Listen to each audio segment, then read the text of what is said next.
to the Gold Goats and Guns podcast for November 3rd, 2025. This will be the first of two today, actually. I scheduled two this afternoon. So this is episode 236, and we've got a lot to talk about. My name's Don Luongo, and with me today is my good friend Bob Iaccino and co-host of the Futures Heads podcast with Jimmy Oreo. And we're going to just chat about whatever. It's going to be a couple of, rank and probably profane Italians pissing off about markets. So, Bobby, how are you, man? Good. How you doing? That's the best introduction I've ever gotten. Fair enough, man. I don't know. Like it's the we're 33 days into the shutdown. I hate to put it this way, but the great chimp out is beginning over Snap. Trump is kicking ass over in Asia. Scott Adams is trying to die. I don't know where to start this morning. All I know is that it's a very interesting time to be alive. What are you seeing this morning? Well, first of all, I thought Scott Adams was dead already. And I mean, I literally, when that announcement about his illness came out, I just basically stopped looking for him. Right. It seemed to me to be a description of imminent death. I mean, I don't wish death on anyone. Sure. Yeah. Well, pretty much not anyone. But, Pelosi's not running for re-election, so well, there you go. We can stop. I mean, like I said, almost not anyone. But no, I really don't wish death on anyone. So that's an interesting comment that you made in terms of the way you described the freak out about Snap. I'm not offended by that. I'm sure some people would be. There's this. Well, I'm done with that. But the Snap thing to me is funny because it really seems like Trump is using this as a way to kind of show the amount of fraud. Because the general public just looks at things that Trump says. And it's, there's that whole thing about taking him seriously, but not literally. There is literal fraud in welfare, and there's been forever. I remember being on the west side of Chicago and having people offer me, back then it was food stamps, and they would offer me food stamps for 50 to 75 cents on the dollar if I wanted to buy them. The SNAP card was supposed to stop that, right? And it has not even close. Right. There's these people that have this fantasy that SNAP is only used for food. Stop it. I mean, stop it. They don't ask for an ID for SNAP in the same way they don't ask for voter ID. So It's a pretty easy thing to defraud. I think we're finding out that the fraud is insane. I mean, everything we're beginning to really see is that the last 3 months of the Biden junta, I would say from about a month before the election to the entire the transition, was that all you saw was them just shoveling money out the back door in every program you can imagine. Didn't matter if they were handing out FHA mortgages to H-1B holders or SNAP or the NGO money. It was just insane. They sent what Granholm over at Energy sent out, God knows, was it Granholm at Energy sent out like hundreds of billions of dollars. And then yet somehow that's Trump's fault for the amount of spending, right?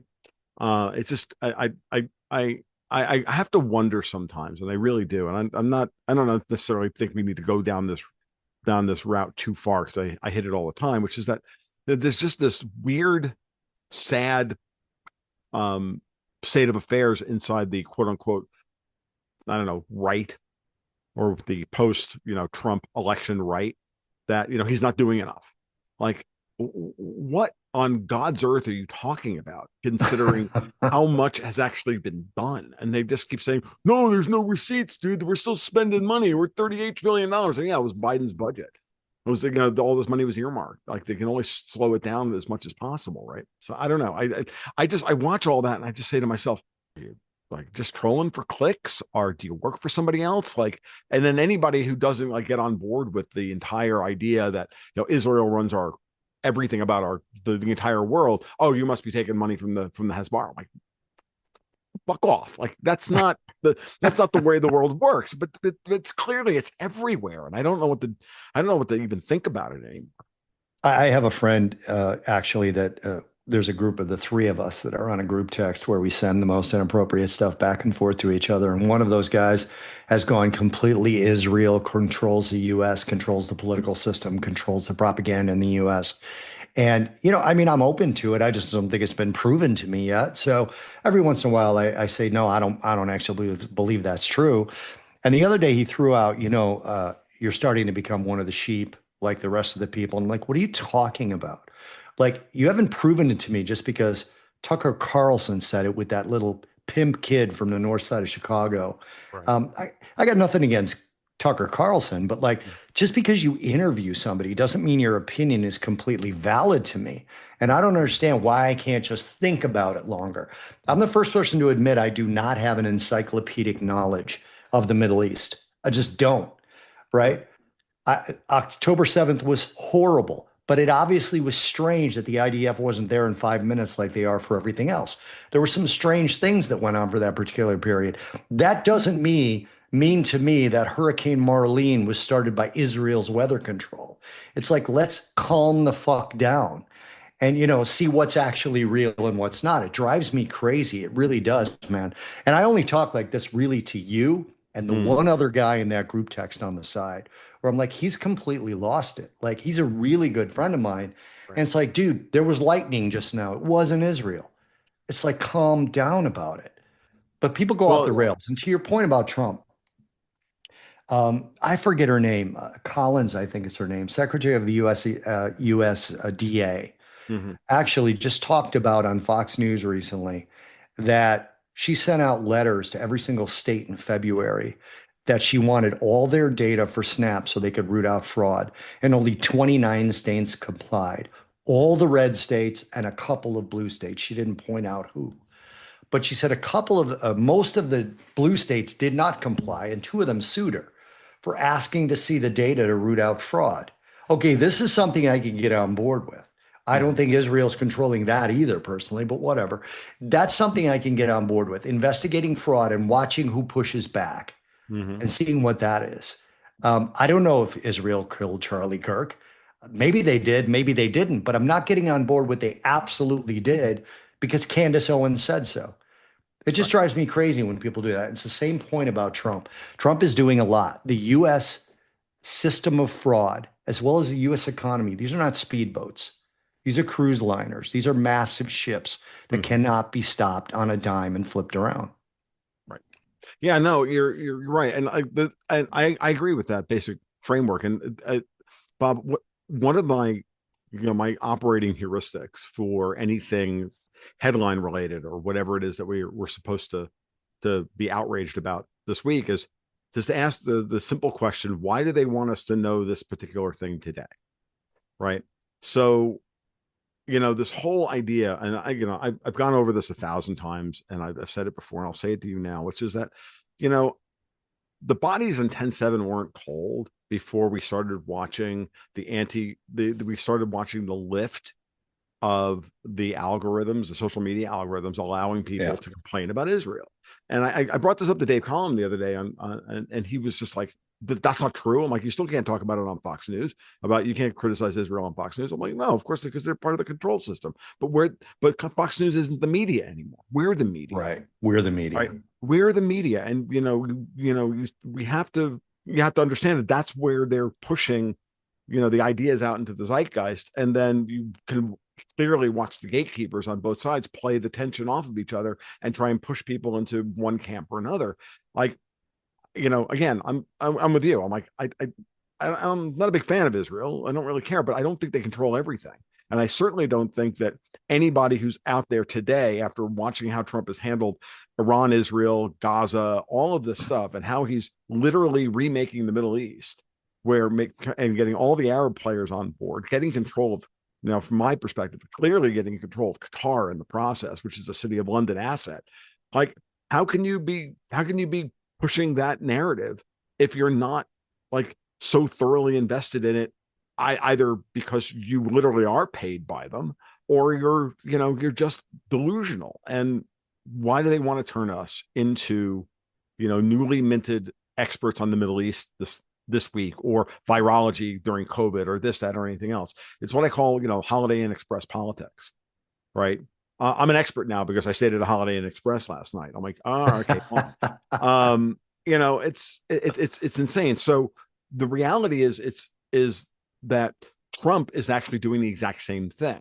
Trump has always done this, right? He's always been very good at um, picking up an issue that we haven't talked about, creating some tangential talking point to it, and then pointing everybody in that direction to start talking about it. Right. And I think your point about the USDA director, say, hey, we're going to we're going to find out where all the fraud is in SNAP. We're going to find out where all the fraud is in Social Security, disability, this, that, FHA, all of this stuff. And then you say to yourself, okay, if you don't think that Trump has changed anything, do you think that, like, have you totaled up the numbers, the potential numbers of billions of dollars that we're spending every year on this fraud? And if we get rid of any of it, you don't think we can't balance the budget? It's funny Really? how there's these statements about, you hear all this bullshit from influencers and the like. A lot of celebrities do this. I'm telling my story now because if I could save one person, it's good enough. Not because you want to be in the limelight, but if you could save one person, it's all bullshit. Mm-hmm. But people are like, well, what did Trump save? 50 million on that. That's nothing. Well, what happened to the if I could save one person? If I could save $1, it's something. And actually, the new CBO report came out, including tariff revenue. Now, I'm at my core not for tariffs, but if there are tariffs, I want to use them too. It's like being a gunfight and saying I'm anti-gun, but all these people are shooting at me. So, but I'm anti-gun. I'm not going to pick one up. Fuck yeah, I'm going to pick one up. Of If course. somebody, no, I'm not anti-gun. I want to stress that. I'm actually very pro-gun, but yeah, if we have a lot of guns in this house, we also have gold in this house. But I'm pointing Yeah, out the guns and the gold at the same time because you probably should try and find out where I live and try and get my, yeah. I'm I going to shoot at you if you try and take my gold. Anyway, it's that same thing where like, well, 50 million is not enough. What's enough? And right. then you include the tariff revenue into the CBO budget estimates, and you now got the first decline since, I mean, going back a long time of the debt to GDP ratio in terms of the deficit. Mm-hmm. You're getting the first decline when you include the tariff revenue. Mm-hmm. All right. So it's funny to me because we're not seeing inflation from the tariffs. I'm happy to say yet. But my point about tariffs to everyone else is if tariffs are more than a one time price jump, they can only be a one time price jump or a drop if they affect inflation at all. Mm-hmm. Because if they becomes an actual cycle of inflation, then something else is wrong. Mm-hmm. If I was paying for steel to make my product or to provide my service and steel went up 10% and I raised my prices to you by 10%, by the way, that would already be too much of an increase because if you're using steel in one way or the other, it's only one input and it's the only input that's got a price increase. Mm-hmm. But if one of my inputs went up 10% and I increased my prices 10%, that should be it. It should be done at that point now. Right. And you do that for each input and you raise your prices, and that's that. That's not the definition of inflation.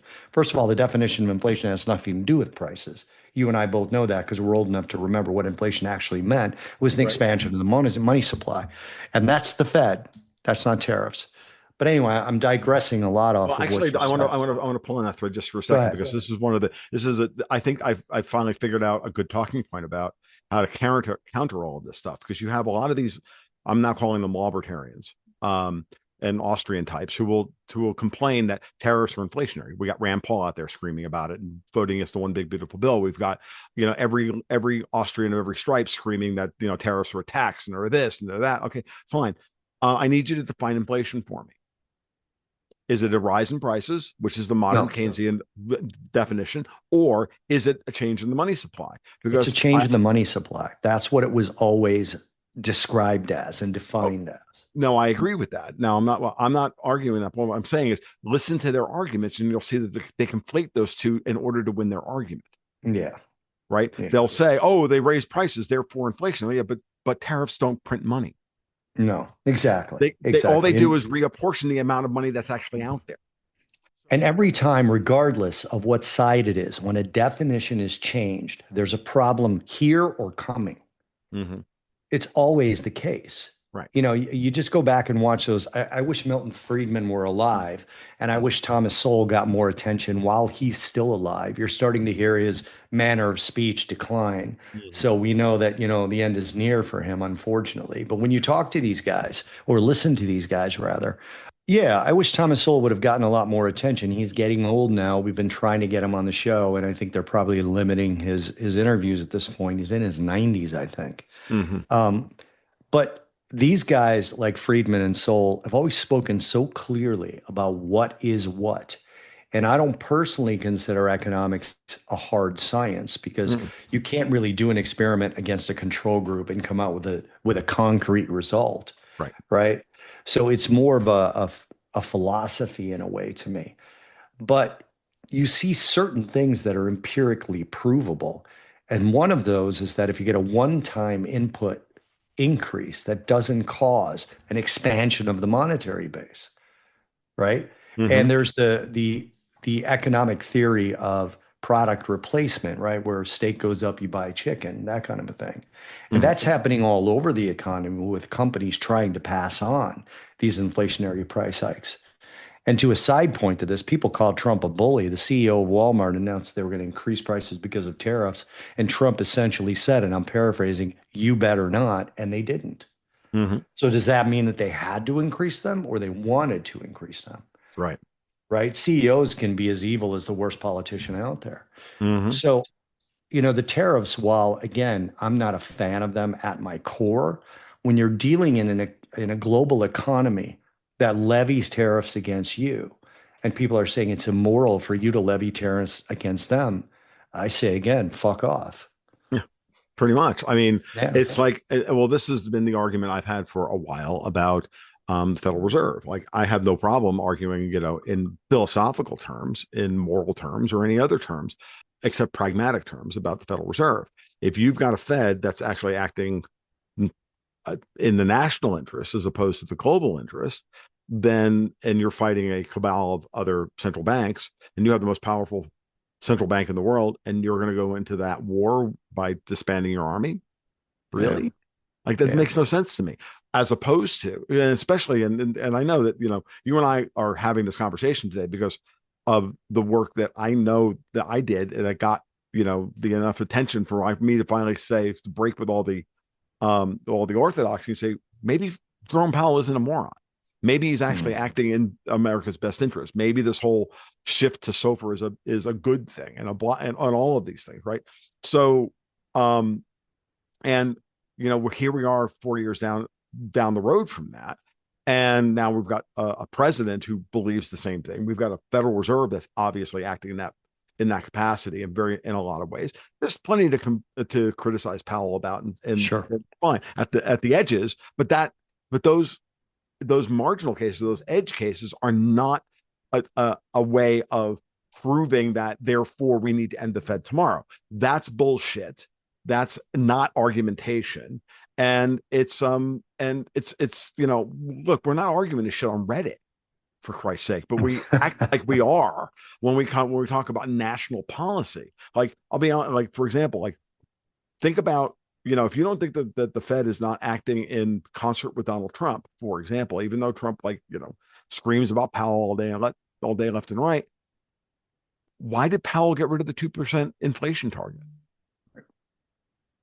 Like, he was under no compunction. I mean, if he was acting in the Bank of England's best interest or in the ECB's best interest, he would have kept the orthodoxy that 2% inflation is, the central bankers' orthodoxy that 2% inflation is good, which is what they've sold us since 2007, when Bernanke unilaterally, over Powell's dead body, when Powell was a junior member of the FOMC, him and Richard Fisher and a couple others were all like, this is bullshit. Where is this coming Yeah. from?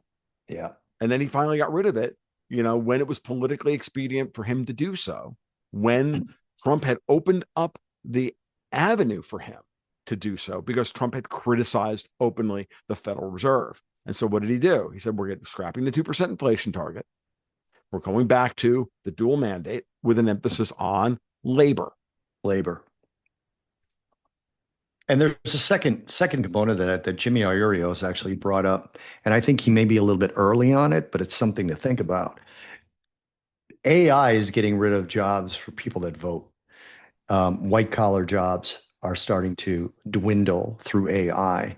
And it seems to me, and Jimmy again is the one who put this in my head. He said it first, so I want to give him credit on that. It seems to me that maybe Jerome Powell is trying to get ahead of that in a way.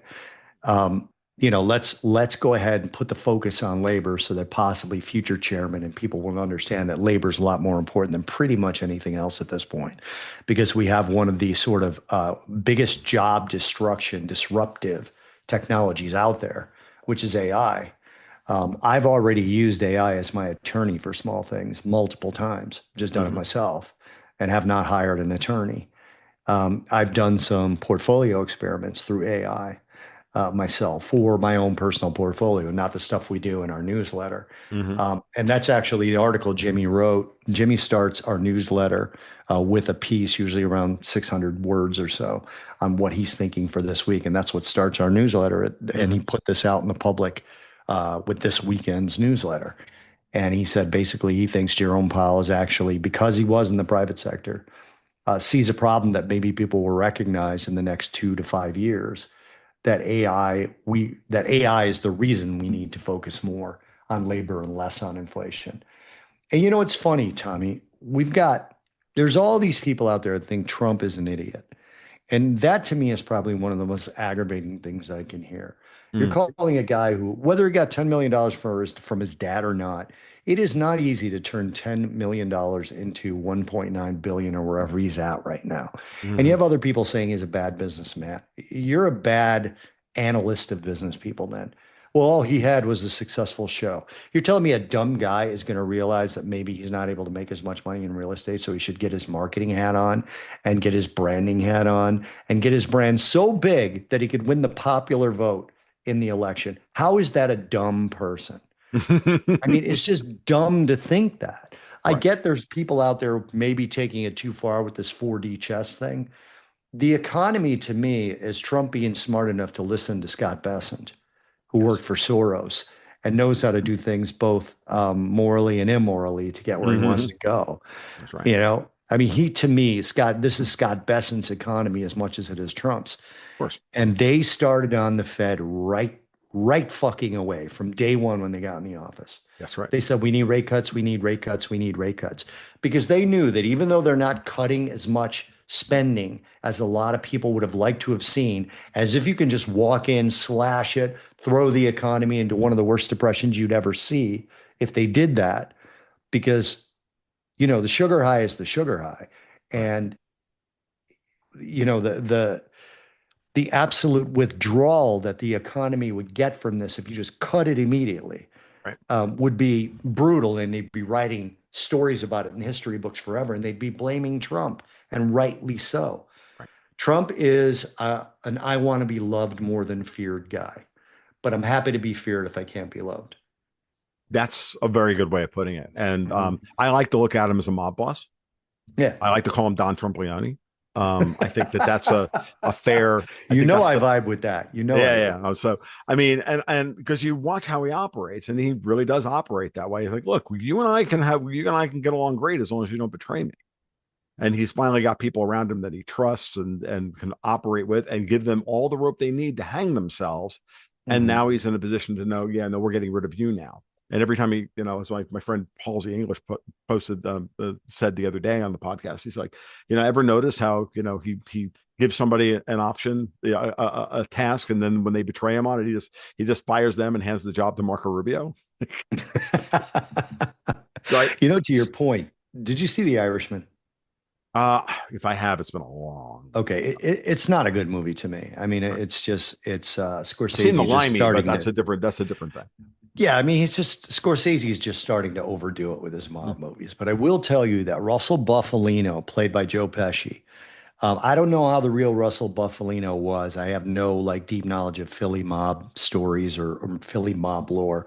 I know about the Chicago outfit. I deeply know about the Chicago outfit, but I know nothing about the Philly families. The way that Joe Pesci characterized Russell Buffalino to me is Trump. Russell was sort of like this kind, quiet guy who really wanted everybody to like him. But if they didn't like him, they were in the ground. Basically, is the way that Pesci portrayed him. And Mm-hmm. that's how I see Trump. You saw Bronx Tale, and Mhm. Chaz Palminteri's character said, they asked him, "Would you rather be loved than feared?" He said, I'd rather be feared." That's not actually Trump. Mhm. And Chaz Palminteri's character's point was, if you're loved, people will betray you. If you're feared, they won't. Trump would rather be loved, in my view. Mhm. But then if they betray him, he wants to bury those people. Yeah, he I mean, has, and well, he because he doesn't has to. forget. Because he What's that? has to. Well, he has Yeah, to. I mean, fair enough. especially in the position he's in now, and especially being the guy that he grew up being, right? I mean, so yeah, I mean, and to go back to your point previously, um, I think it was clearly obvious, like to your point about Besson. Besson's been on both sides of the aisle, Yep. and he understands the plumbing. He understands how to structure trades, especially in the US dollar, and how to use the US Treasury market to his advantage and to support whatever it is that Trump's doing. I think the two of them working together. I think Trump has had his plans for how to remake America. They're going back 40, 45 years. I mean, people talked about the old interviews in Playboy when he was when he was 25 years old or 30 years old or whatever. Like it's nothing's changed for him. The Promethean action ladies, the inheritors to LaRouche would tell you that this is the American system of McKinley and Alexander Hamilton. I can't argue with that. Like, so I can see what they're trying to do, what they're trying to accomplish in the context of the modern markets and the way they operate, where you and I watch on a daily basis. We watch, Mhm. the bond markets and the movements of currencies and all this stuff.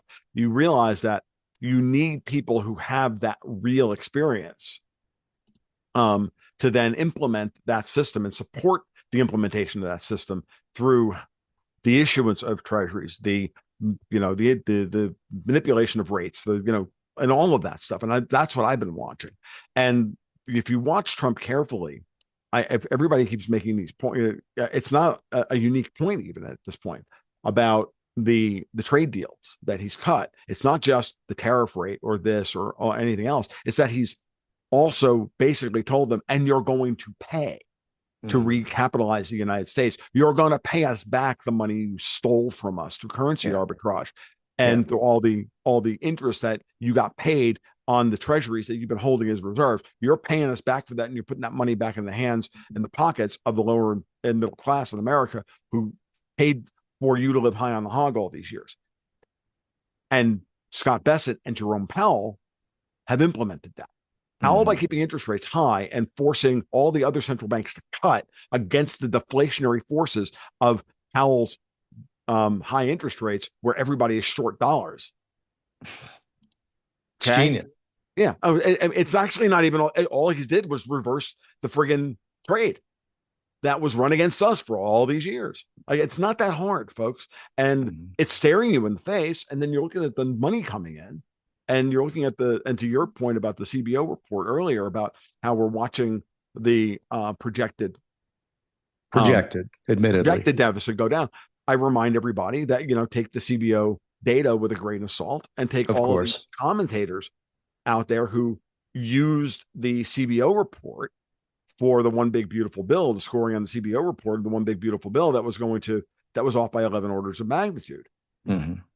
Right. I mean, It's interesting too, since this process has started, to your point, the dollar has strengthened almost 4%, mhm, while the Fed's theoretically in a cutting cycle. And I think it was very much the plan of Powell and whoever he's talking to. You could say it's Bessent and Trump, and I wouldn't disagree with that, to basically say, hey, December's not a given, right? Just the December rate cut is not a given. And it's funny in part because the government shutdown is about to reach a new record, right? The previous record was 35 days under Trump again, mhm, right? But the difference between that one and this one is the public blamed the Republicans in that one. They're mhm, blaming the Democrats now. My X feed was positively inundated with people talking about how people are going to lose their health care and starve. And it was all Democratic stuff. It was just like one right after the other. And I'm like, you're telling me Israel runs everything?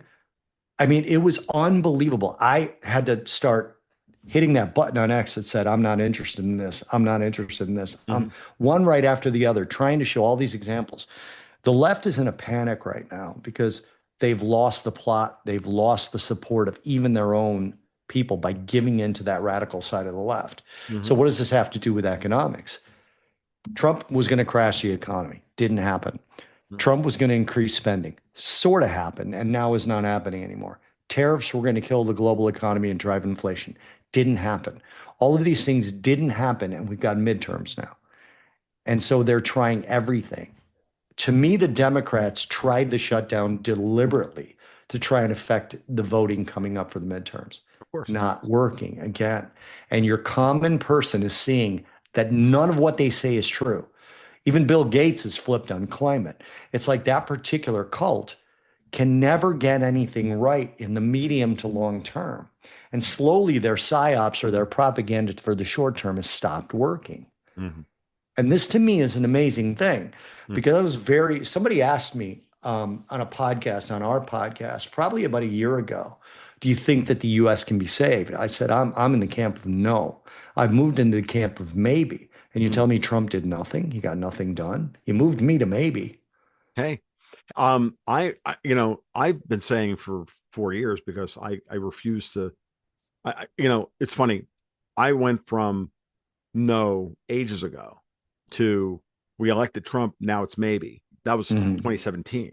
And then in the interim during the Biden junta, when I watched Powell doing what he was doing, I'm like, why can't we?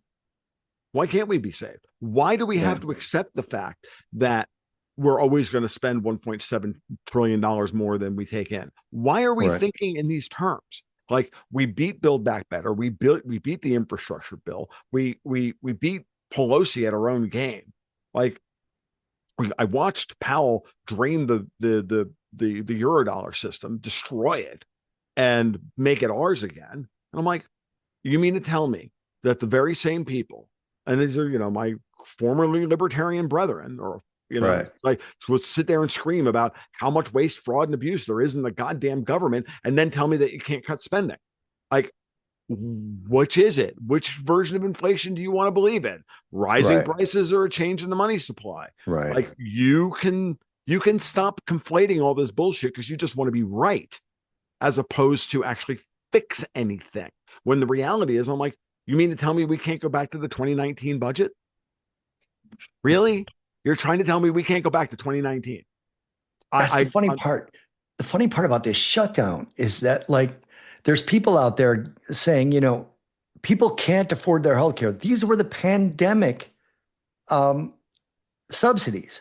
They were based on the pandemic, not anything else. Right. And we have a stronger economy now than we did pre-pandemic by every measure I look at. And you're saying we can't go back to pre-pandemic levels for a bad healthcare bill that was passed by Obama? Right. I mean, you are the guys that made it expire. You're the ones who voted for it to expire. And the public seems to be understanding that now. Right. Yeah, no, it's fascinating. I look at it and I'm like, I've been saying this for a little. One of the things that I've been thinking about. I mean, just the second point that I made during all of this is that, don't you understand that global capital is looking to what the United States is doing? Global capital does not care about the way things are now. They are projecting where to put their money 5 years from now, 10 years from now, 20 years from now. They want to they want to make an investment in a place and have it pay off over the course of the next generation. If you change the way the United States spends money, organizes its capital, taxes its capital, and everything else, where do you think that money is going to go? You think it's going to go to Rhodesia? You think it, or whatever they're calling it this week? You think it's going to go to France? Do you think it's going to go to Bhutan or Thailand or anywhere else? No, it's going to come fucking here because we have the rule of law. We have the best corporate law in the world. We have all of these things. Oh, and we have the lowest tax rates, and we have better capital protection. And remember, to the United States, so Americans, we are told over and over and over again by evil fucking British press that we're a basket case when we're the biggest offshore tax haven in the entire world for everyone else. And we're only getting better. And where do you think that money is going to flow? It's going to flow into the U.S. And if it flows into the U.S. in such a way that it's going to empower the lower and middle classes through production, through reindustrialization, it's not going to be the kind of inflation that you think you're going to get. It's not It's one of the de-dollarization. it's one of the problems I have with our mutual friend Dave Cullum, who is one of the smartest guys I've ever met. Mm-hmm. But he looks at things still in the theoretical. He thinks through things too much. And I want to be careful because I really, really like him. And That's I fine. don't ever want to disparage anyone that I really like and respect. But sometimes when he says things, I'm like, you haven't lived in that world, my friend. Um, you don't have to, right? I don't have to have been an NFL player to say the Bears have a bad defense, right? Mm-hmm. So you can observe some things and say them, but there's some things that people who've traded and been in the financial sort of pits, right? Jim and I were actually in the Chicago pits. You were in the virtual pits in New York for a long, long time, doing what you did when you were trading. Where you look Oh, at these hold on, things, wait, wait, I never actually worked. I never actually worked on Wall Street. oh, I thought you did. Oh no, no, no. I'm just like Dave. I'm just a dude. No, Vince Well, Lunchi, on the other hand, that guy. And so well, to me, you have a deeper understanding of real world economics than most people in your sort of bucket do. So sure. that's probably why I thought that. Yeah. And this idea that you can come in and slash the government without the absolute carnage that would happen being your fault historically, because of people who write history, is silly. And this drive of Trump to be loved, to me, is stronger than the drive to you could destroy the American economy to the point where you get your moral victory, but we become the third or fourth economy in the world, which takes our strength away, Hmm. right? Our strength is in our money and our military. And I think our money is stronger. And our Constitution and the rule Of of law. course, of course, of And that course. and remember that this is where I get into the philosophical stuff of why are we being attacked again. I keep focusing on what I call, yeah, you can call it City of London, you can call it Davos. I like my latest version of it. This call it the High Table from John Wick. It's the exact same group of fucking people. They fundamentally believe they're royalists. Ultimately, they fundamentally believe that a group of oligarchs should control the world and have every right to take lesser beings and turn them into tax cattle for them and manage us like fucking like a herd. Yeah. That's nice. This is why the British and the Indians get along so well together. They both have a caste system. Okay? Yeah. Now, I don't believe that. And if you look at the American Constitution and you look at all the other constitutions of all these other old great colonial powers, you will see that they still have the vestiges of that old system. So in a sense, it is, as my friend Alex Craner likes to point out, a a fight between two systems of governance over, are the people sovereign over the government or are the government sovereign over the people? That, from my perspective, is why they have to destroy us. So it's funny, Why and they that's have to destroy us, because they have to destroy to all of humanity that the yeah, great American experiment yeah. of individual sovereignty, it's greater, that we the people who enshrine and ordain this Constitution, is a false outcome. And this is why I love the Ted Nugents and the Kid Rocks of the world, because I think the start of that project that you're talking about Yeah, yeah. started by making us think we were culturally inferior to the old world. Mm-hmm. And that's never really resonated with me. I'm the child of immigrants, right? And I spoke Italian before I spoke English. And when you're the child of people who came here for a better life, I have a video. I'm fortunate enough to have this video. My father's from Calabria, Italy, and a film crew from Calabria came and did a documentary on native Calabrians that came to the US and made it. Now, they considered my father to have made it because he still worked 7 days a week well, until he passed away, honestly. He created an Italian bakery that he then turned into a food company that he then turned into a bunch of what Italians would call tavolo caldos, which mean hot table. And he had a bakery cafe with hot food as well. And he did all this and he became upper middle class, Mm-hmm. right? He built a 5 bedroom house with a 3 car garage, and his wife had a Mercedes and he had an Infinity. And that to him was a Bentley, a Rolls Royce, a Lamborghini, and a Right. mansion on Cape Cod to him. This was in Mount Prospect, Illinois. It was in a suburb of Chicago. And he Right. felt he was the richest guy in the world because he had his fig tree in his backyard. And he could go out there in his socks and slippers and pick figs off and then build a greenhouse out of plastic he got from the neighbors that they were throwing away. And I mean, he was the ultimate Italian hillbilly that was the richest guy in his family, right? Yeah. So I have this video from where, he's speaking to this film crew in a V-neck t-shirt with way too much hair coming out and a gold chain resting on the hair coming out of his chest and a baker's hat on, right? And to the people in Calabria, this was a successful Italian immigrant to America. It wasn't a Kennedy, and he never wanted to be a Kennedy, right? I'm getting too Oh no, sort of you're doing great, dude. Like get keep going. emotional This here. is this is awesome. Yeah. So he does this interview and he basically says that his heart is still that of an Italian man. His heart is still Italy.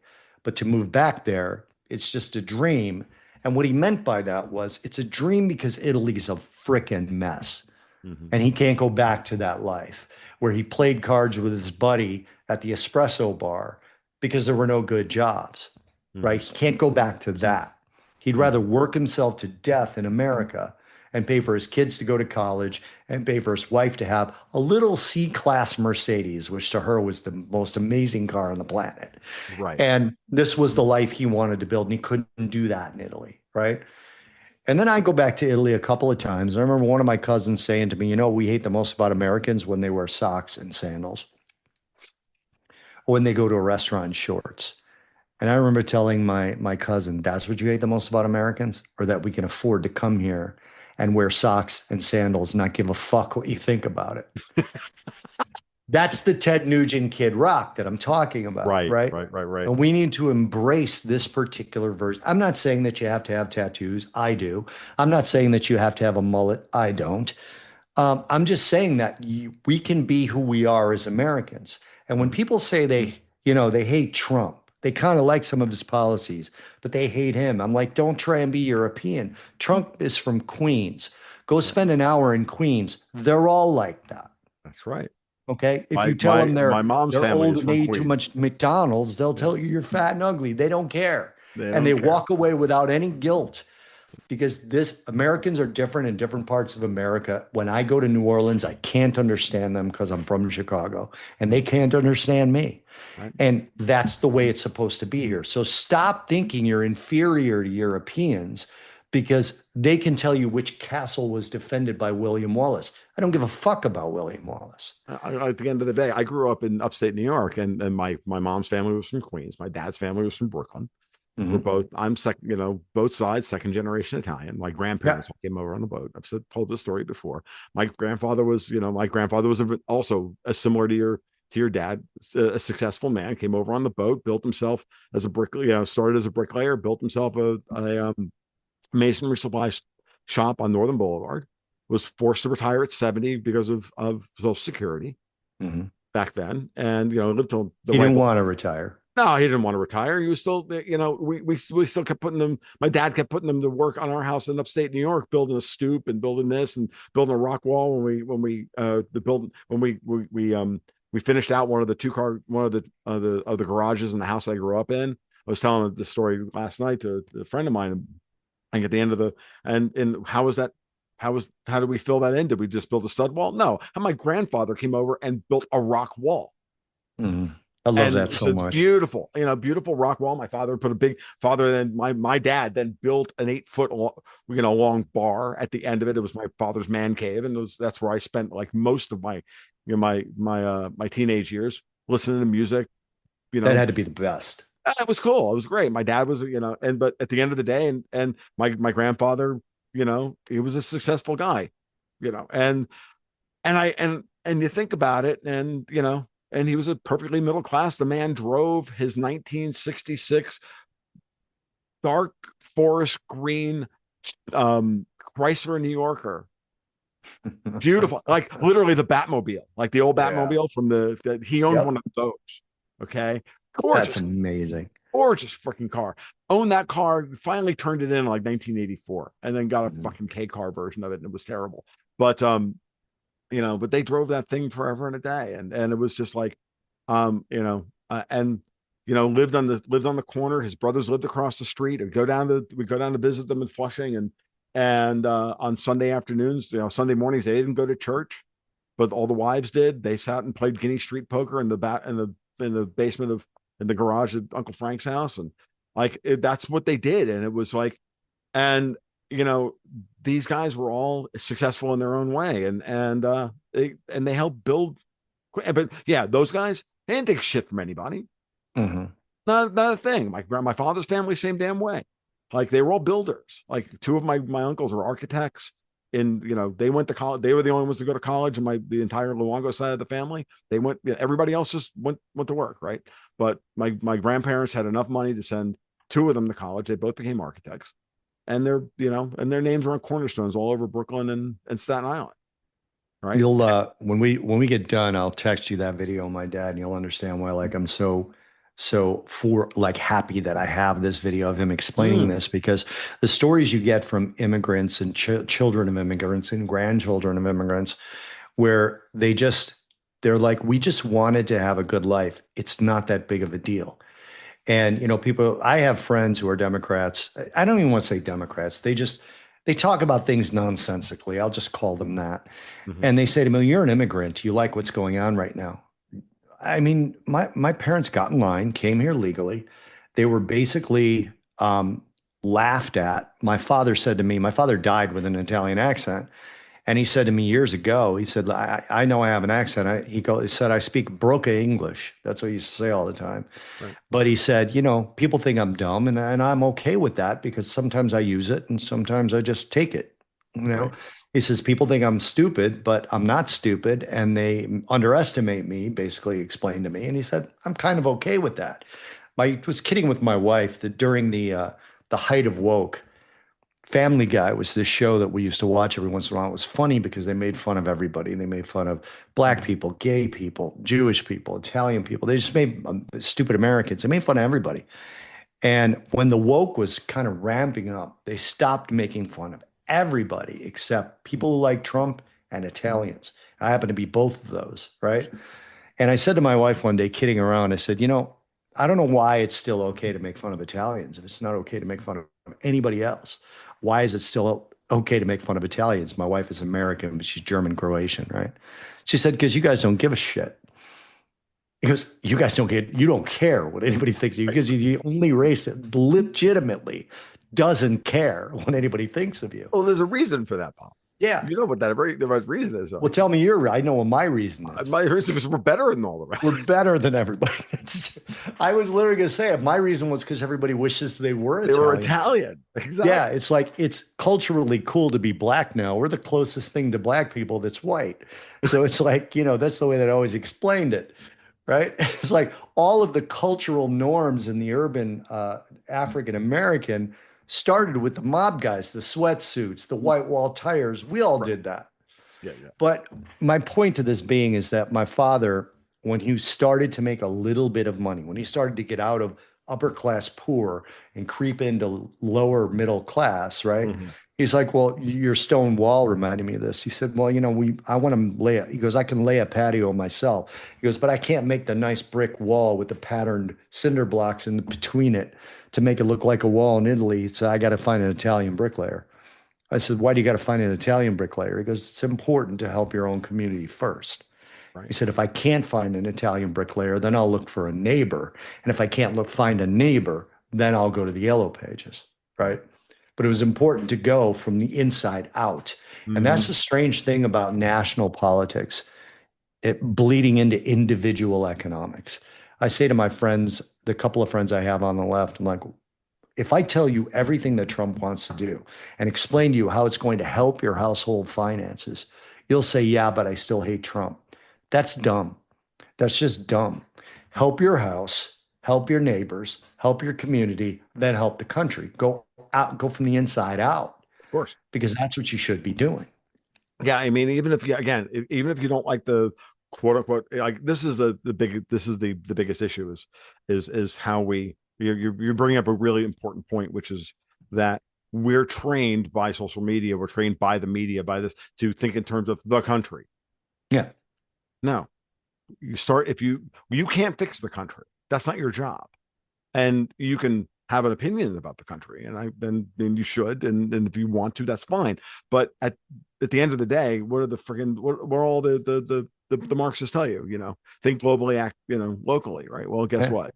Okay, think country, but you fix the country by fixing your family, by fixing Right. yourself, by fixing your community, Right.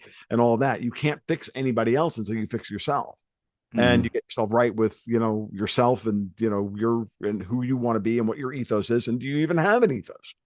Because if Right. you don't have an ethos, then you don't have a telos, and this is the only time the Greeks are actually relevant here, and this is why. um but sorry, that's No, but I love that. so but sorry. But these are the important things, and this is the way. So if you're so why don't you stop worrying about this, that, or anything else about what you think Trump is doing right or wrong. If Trump does it all wrong, we'll get rid of him in 4 years and we'll keep moving. But you can still fix your community, and you Right. can still fix what's wrong. And when people ask me all the time, it's like, okay, everything you say, Tom, sounds great. I can see what they're doing at the national level. I can see what the geopolitics are. I can see what's happening in the markets. Okay, what do I do? I'm like, you fix your home. You go Yeah. into your community and you go, what's missing? Right. Okay. And if you do that, um, you're gonna make your home better. Right. You're gonna fix that. You're gonna figure out how to get that pothole fixed at the end of the road, Right. right? Even if the county won't do it, then hire a guy to go do it. Like, Right. yeah, the county should do it. So what? The county didn't do it. It's not gonna do it. You know why the county's not gonna do it? Because the county fucking hates you. That's why. So stop bitching about it and just go get it done. Yeah. And It's a great point. even if you never get any credit for it. I used to live back a private road, and my home in North Florida is off a private road, so I'm up here in my second place up in Tennessee now. But um, in my luxury RV, bivouacking in the middle of freaking central Tennessee, having a grand old time, enjoying the fact that winter still happens somewhere on the fucking planet. Yeah. But I lived back a private road, and the private road was eating cars. It was so bad. And finally, Mm. I just looked at my wife, and we were finally making a little bit of money. And, it was actually started this project when I was first working for Newsmax and was making halfway decent money in Newsmax. I'm like, my house is paid off. I'm good. Da, da, da. Hey, we need to get this section of road fixed. So do me a favor. Let's start the process of like, see if we can get the community to come together, throw some money in. I'll match whatever they put in, and we'll get some work done on the road. If I put $1,000 into that 700 feet of road over the last 5 years, I put $10,000 in there and my driveway. Why? Because I knew it would be cheaper in the long run than having to get my brakes done every 15,000 miles, wading through muddy limestone uh, you know, puddles all summer long. Yeah. So at the end of the day, you do it. And did I get a thank you from anybody else in the neighborhood? No. Did I Mm. care? No. Mm. Why? They Because should care. whatever. It doesn't matter. What matters is that it got done, right? And everybody benefited from it, and I benefited from it. I'm not, I'm not. I know you're going to be shocked to hear this, but I'm not the most um you know um sociable neighbor. I'm So shocked. shocked I am to hear it. So this is my way of saying, I'll give back to the neighborhood by getting this done. Done. Yeah. Do it. Yeah. You know. So I don't know That's where that leads that's us, but that's where we are. well, it points out the key thing again is that like I think voting's important, but I don't get on people that don't. Mm-hmm. And it's like, look, if that's the way that you want to express how you feel about this. But what I do say to people is that if you choose not to vote, I don't feel you should be a dramatic bitcher about what's going on. Part of the reason I moved to Florida is because it was purple. It was a very small reason, but it was part of why I was excited to be here. So it's like, okay, in Illinois, my vote didn't matter, although I still trudged through the snow and voted, right? Because I just felt I needed to do that because I did never want to be in a debate or a conversation when somebody says, "What do you care? You don't even vote."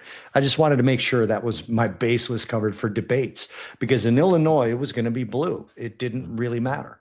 It was going to end up blue. Um, Here, that wasn't necessarily the case. Um, but now I see how much better this state operates. And I'm like, I should have been here 10 years ago. Mm-hmm. Purple or not, it was moving in the right direction. Mm-hmm. And with DeSantis now talking about trying to figure out a way to get rid of property taxes, that is my biggest pet peeve, Tom, is property taxes. Mm-hmm. Because it's like what are you talking about? Like inside of an HOA where I can't even do to my property theoretically what I want to, I have to pay the county property taxes. Like what are you giving me? We pay for our security. We pay for our trash pickup.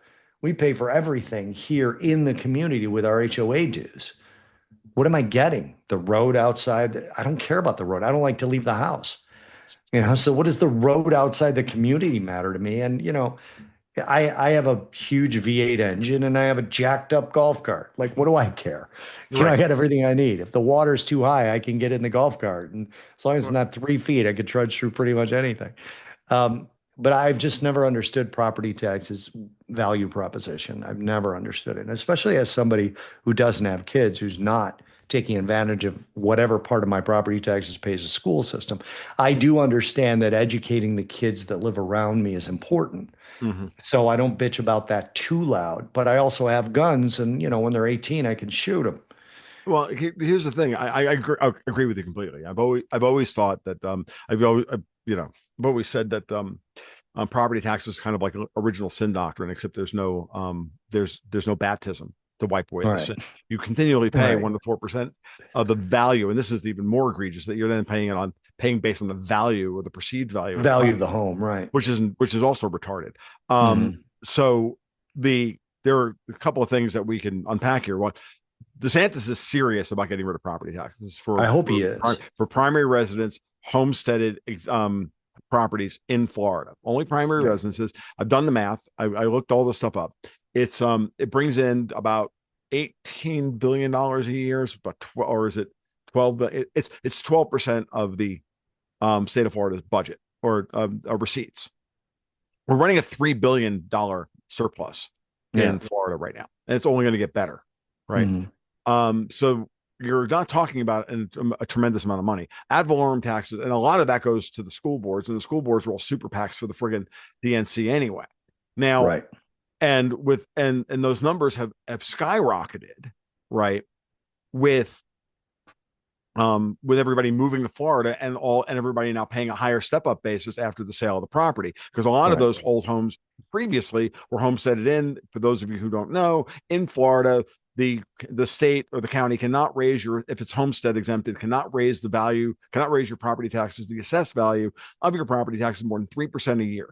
So if your house is assessed $100,000 this year, even if the value of the property on the open market is 300 grand, they can only raise the 103,000 this year and 1.03 over that next year, blah blah blah blah. Right, that's it. Now, so and that also, by the way, and there are rules on transference from one property to the other, and there's all sorts of Right. cool things that you can do with it. The exemption is that you get $50,000 off of the first $75,000 with the value on the ad valorem tax, but only $25,000 against school board. So the schools are getting a disproportionate amount of the money also. Now, get rid of all of that, and it's only going to get worse for Florida in this respect. So property taxes in Florida are too high. Period. They're not necessary. We can fund the state in other ways. Like, here's the thing. Why not?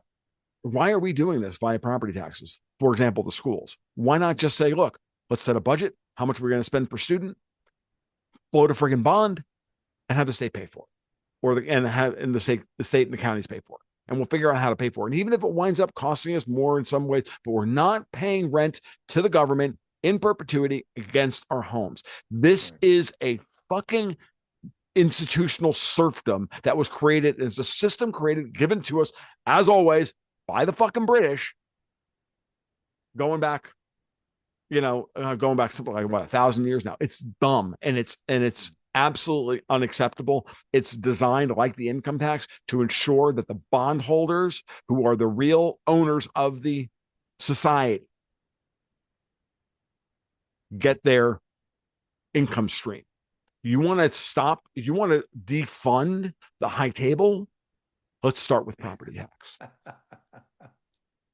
That's See, 100% it. at the end of the day, I am as much a revolutionary as your average Marxist. I'm just not. Yeah. It's funny because oh, I got to think of a word for this.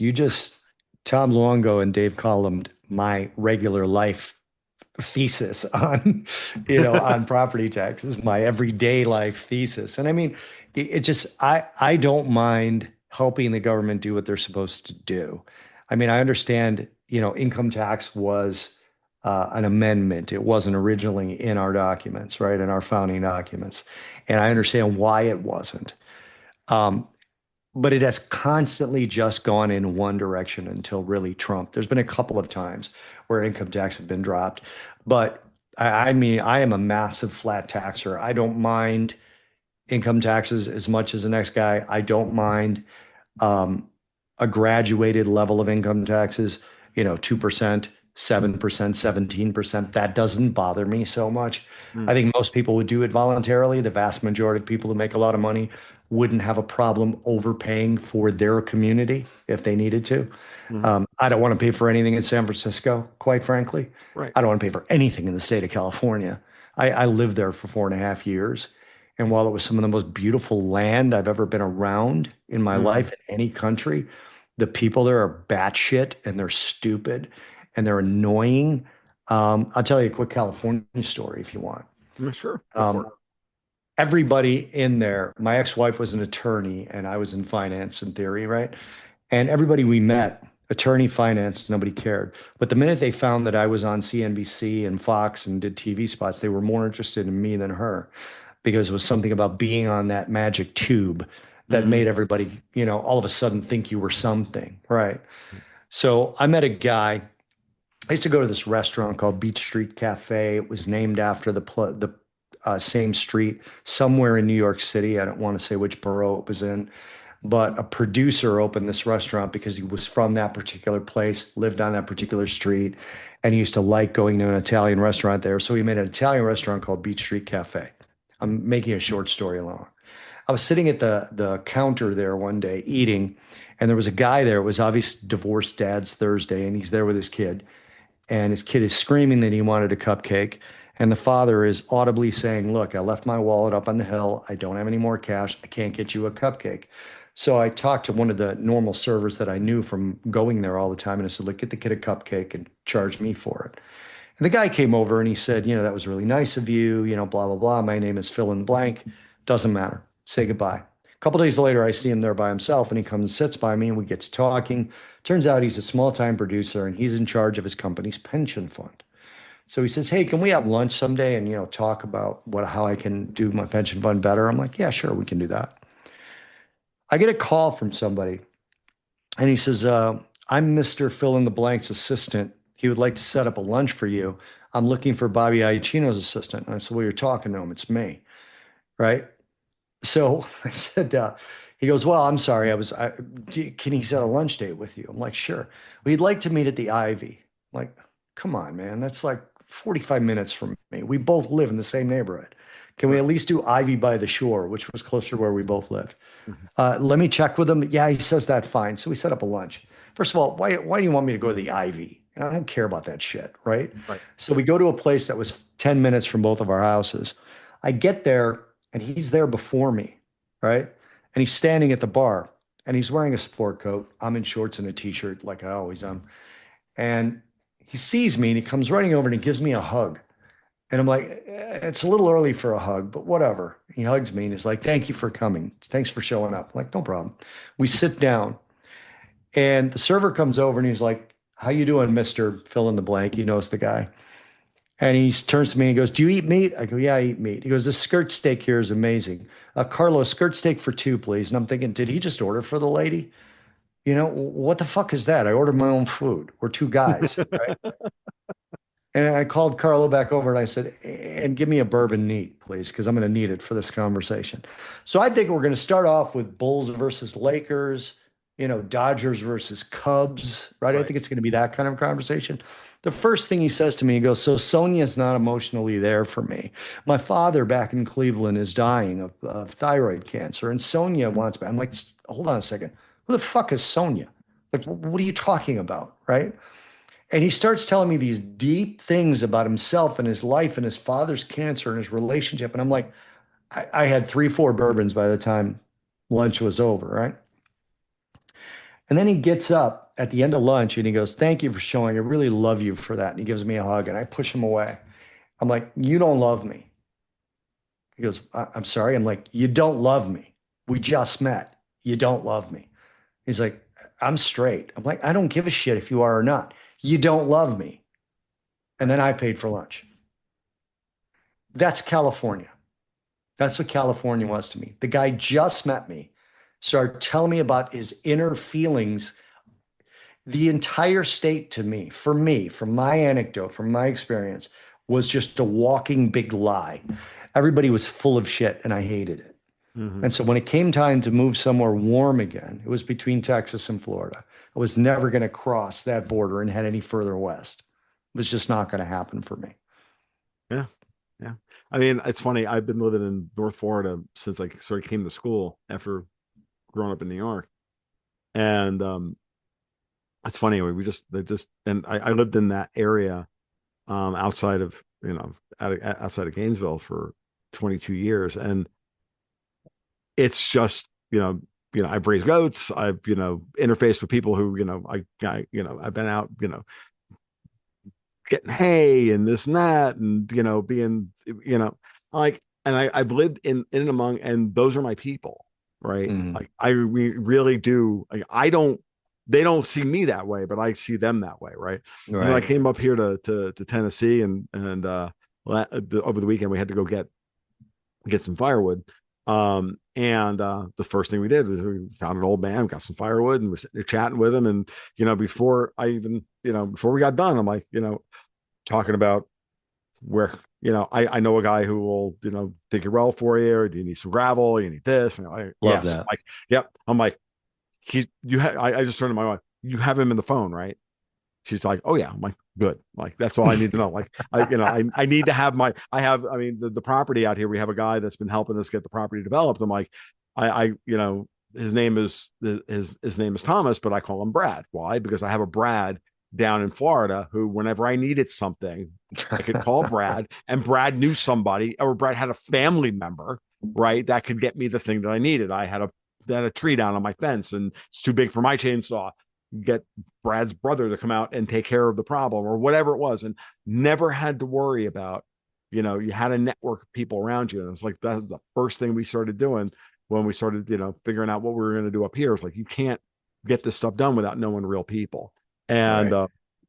and like, so it's the exact opposite of the problem, or the exact opposite of the situation. So yeah, it's just fascinating, man. But that's how we're going to, get through this. You want to go from, can the country be saved, from no to maybe? I'm like, no, the country can be saved, because all we have to do is remember that Brad is right around the fucking corner and is Yeah. willing to do Yeah. friggin' work for us. If you just treat him with a, with even a modicum of respect, he's the dude that gets shit done.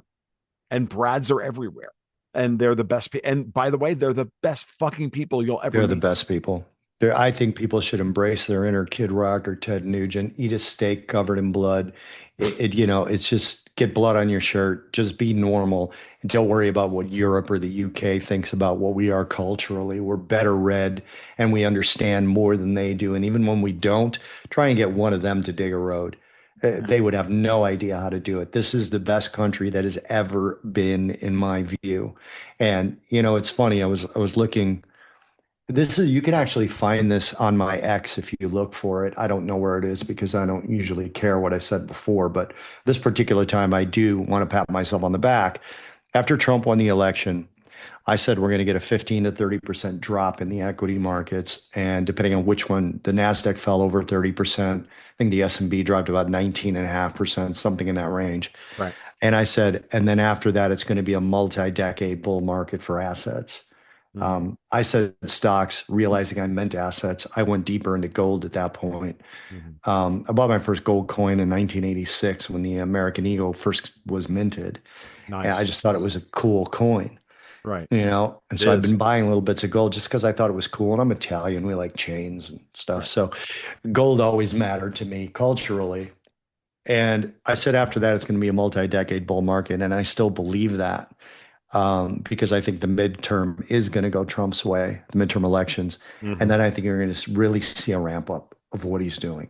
I Oh think yeah. he's been cautious because of the midterms and He's. because whether it's him or Besson in his ear going, slow down, we'll be able to do this, but we got to keep it into your second term. He's going Hmm. to be the first non-lame duck we've ever had, Hmm. right? Because he's just going to keep doing things. Hmm. And I think people should have faith in what's going on. I moved into the maybe camp. I'll go into the yes, we can be safe camped if a JD Vance type wins when Trump is gone. Hmm. Um, but I think aesthetically, like looking at the fall in gold, I told you how, that we own a lot of physical gold, you know, Hmm. for our particular net worth. Hmm. I don't want to exaggerate the level that that is, Right. but the last two corrections in gold have been sideways corrections. People don't really know what that means. But what happens a lot of the time when an asset rallies and then moves sideways, people get bored, they get tired. They Hmm. think it's not continuing to appreciate. So I'm going to sell out of some or all of it and buy something that may perform the way that that asset recently did. Hmm. And this is the first time gold actually, I'm putting this in air quotes for people who are listening, collapsed, right? But it didn't really. It collapsed and it stabilized. And as I'm speaking right now, it's back above $4,000. And it's likely to move sideways from there, in my view. Hmm. And if it does, if I'm right about that, it's pausing for the next leg up. Oh yeah. It's not moving lower. When gold hit about 4,200, I told my wife, I said, you know, this has been a kind of an exhausting move, what technical analysts would call an exhaustion move, but that comes Right. from people going, wow, I don't have any more money. I hope this keeps going up. And they see the money they've made and they're like, I'm going to take some of it out. I did that about a couple of years ago when gold hit 1900. I sold one coin and went out and bought two bicycles because my wife and I wanted new bicycles. And to me, they were free bicycles because they Right. were the cost of a coin that I probably paid $700 for. Sure. Right. So, from that perspective, sideways corrections are an indication of a move higher. Hmm. Corrections are an indication of a future move higher. When gold sold off, my wife said, oh, we should have sold all of it and then bought it back lower for the time. I can't predict that stuff. I've been actively trading for 34 years. I've bought the low and sold the high four times. So I'm not the person who thinks I can do that. We Right. didn't sell one coin on the sell off. We didn't sell one bar on the sell off. And I didn't sell one futures contract because I'm currently long the futures because it is going back up in my view. I've been wrong. I want to stress that. I don't want to see people, mortgaging their house to go into gold. But I think gold is going to hit 10,000 possibly before we speak two more times. Possibly before we speak two That's more more times. bullish than I am. I mean, speak publicly two more times. You and I talk all the time. Well, again, So, I know that's what know that's what you meant. And that's more bullish than I am. mhm. But I agree with you that that this is a sideways. This is just consolidation. What guys Yeah. want to call it consolidation. And I'll tell you why. And my argument is very simple. We have to recollateralize the country. We have to recollateralize Yeah. our debt markets, and you recollateralize the debt markets by. And if you want to beat London at its game, who doesn't have any gold? Right. London. London and Ottawa. Who does have gold? The United States. Mhm. So, People make too much of China buying it. They're still ranked fifth or sixth in the world in terms well, of that's the the official amount of number. gold they have. That's the official numbers. I think Agreed. Agreed. I've always agreed with Jim Rickards that it's probably higher than that. Same thing with the Russians. So that's only the official gold reserves. Then there's the stuff in the sovereign wealth fund. Then there's the stuff in the basement of the fucking Kremlin. Then there's this. I, Then there's this. Then yeah, there's that. Right. I should agree. I mean, I should have known you would say that because that's correct. I had a friend that worked for China Construction Bank for years, and he just said to me one day, he goes, none of this is None real. of this is true, right? Yeah, And then so go ahead. there's the gold that the people are buying that they're pulling off of Shifi every day and the Shanghai Yeah. Futures Exchange. So what I mean by this is that in order to recapitalize the Fed, for example, in order to recapitalize, if we're going to keep the Fed in its current role, which I don't think we will, That's a different conversation for a different day. So we should just kind of wind this up now. Yeah. Which is that um yeah, this 4,000 level, yeah, we may see a correction down to the 35. If we do, forget it, buy with both fists, because then it's going to shoot right to six, because it'll be a classic kind of Martin Armstrong false move down, Yeah. like we saw in the equity markets earlier in the year on the tariff tantrum. To your point, um, there are things that are happening that we didn't talk to you and I didn't talk about today. Right. That I know that I can feel, I can see we're setting up for the next leg of this. Right now, it's China's turn. As Vince Lanci would Mhm. say, it's China's turn to buy gold. It's our turn to back off and let China buy. And then they're going to buy for a little while. And Chinese don't tend to like to overpay for their gold. So it'll trade sideways for a little while. And that's fine. Right. And then we'll move up to the next level and the next level and Right. the next level. So if it goes to 10 grand in that amount of time, that would actually be too dramatic for me. Yeah. And the reason is that I would say that then we've lost control of the situation. I want to see, you're a Chicago guy. Yeah. I'm a New York guy.